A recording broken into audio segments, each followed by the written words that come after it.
ഒരു വീട്ടിൽ കുറെ എലികൾ താമസിക്കുന്നുണ്ടായിരുന്നു.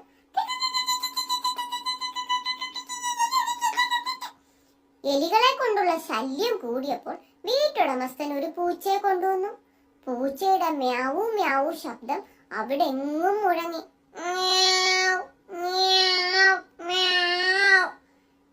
പൂച്ചയെ വീട്ടിലെത്തിച്ചതോടുകൂടി എലികളുടെ കഷ്ടകാലം തുടങ്ങി. അവർ വിചാരിച്ചു, ഇനി എങ്ങനെയാ പുറത്തിറങ്ങുക? ഈ പൂച്ചയുടെ മുമ്പിൽ പെടാതെ രക്ഷപ്പെടാൻ എന്താണ് ഒരു മാർഗം? എവിടെ എലിയെ കണ്ടാലും പൂച്ച അതിന്റെ പുറത്ത് ചാടി വീഴും, അതിനെ ഭക്ഷിക്കും. പിന്നീട് അങ്ങോട്ട് എലികൾ പൂച്ചയുടെ ശബ്ദം കേൾക്കുന്ന സമയത്ത് തങ്ങളുടെ മാളത്തിൽ ഒളിച്ചു. ഒറ്റ എലിയെ പോലും പുറത്തു കാണാനില്ലാതായി. എലിയെ പിടിക്കാൻ പറ്റാതെ പൂച്ച വിശന്ന് ആകെ വിഷമത്തിലായി. അത് മനസ്സിൽ വിചാരിച്ചു, ഒറ്റ എലിയെ പോലും കിട്ടുന്നില്ല, എനിക്ക് വിശക്കുന്നു, ഈ എലികളൊക്കെ എവിടെ പോയി ഒളിച്ചു? എലികൾക്ക് ആകെ ടെൻഷനായി. അവർ പൂച്ചയുടെ വരവ് ശ്രദ്ധിക്കാൻ വേണ്ടി ഒരു കാവൽക്കാരനെ നിർത്തി. പൂച്ചയെ എവിടെ കണ്ടാലും കാവൽക്കാരനായ എലി കൂട്ടുകാരെ ഒരു പ്രത്യേക തരത്തിൽ ശബ്ദമുണ്ടാക്കി വിവരമറിയിക്കും. പൂച്ചയ്ക്ക് എലികളെ കിട്ടാതായി. പൂച്ചയ്ക്കാകെ ദേഷ്യം വന്നു. എന്തെങ്കിലും ബുദ്ധി ഉപയോഗിച്ചെങ്കിൽ മാത്രമേ തനിക്ക് എലികളെ കിട്ടൂ എന്ന് പൂച്ച മനസ്സിലാക്കി. പൂച്ച എലിയുടെ മാളത്തിന്റെ മുൻപിൽ ഒരു മരത്തിൽ കെട്ടിത്തൂങ്ങി ചത്തതുപോലെ കിടന്നു. എലികൾ പുറത്തിറങ്ങി നോക്കിയപ്പോൾ പൂച്ച ചത്തു കിടക്കുന്നു. എലികൾക്ക് സന്തോഷമായി. അവരുടനെ തന്നെ അവരുടെ ഗുഹയിൽ നിന്ന് പുറത്തു വന്ന് ഡാൻസ് ചെയ്യാൻ തുടങ്ങി.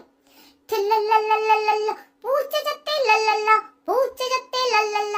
ഈ സമയത്ത് പൂച്ച ചാടി എഴുന്നേറ്റ് അവരുടെ മേത്തേക്ക് ചാടി വീണു.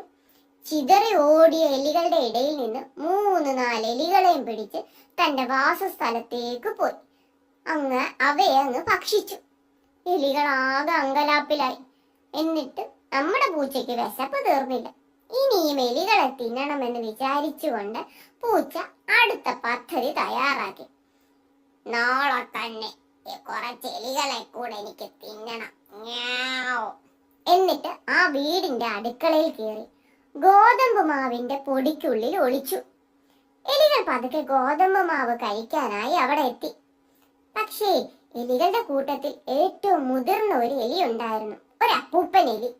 ആ എലിക്ക് ഗോതമ്പ് മാവിനുള്ളിൽ എന്തോ അപകടം മണത്തു.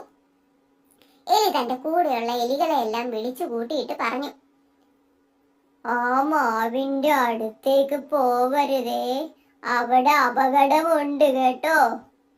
എന്നിട്ട് നേരെ പൂച്ച ഒളിച്ചു പാർത്തിരുന്ന മാവിന്റെ മുകളിലുള്ള വെള്ളപ്പാത്രം തട്ടി പൂച്ചയുടെ മേത്തേക്ക് ഒഴിച്ചു.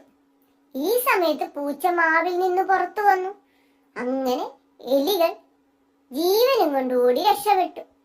അത് മാത്രമല്ല, അവർ തങ്ങളെ രക്ഷിച്ച പ്രായമുള്ള എലിയെ സന്തോഷത്തോടുകൂടി കെട്ടിപ്പിടിച്ചു. അങ്ങനെ പൂച്ചയിൽ നിന്നവർ രക്ഷപ്പെട്ടു. അപ്പൊ നമ്മൾ എന്തു പഠിച്ചു കുട്ടികളെ?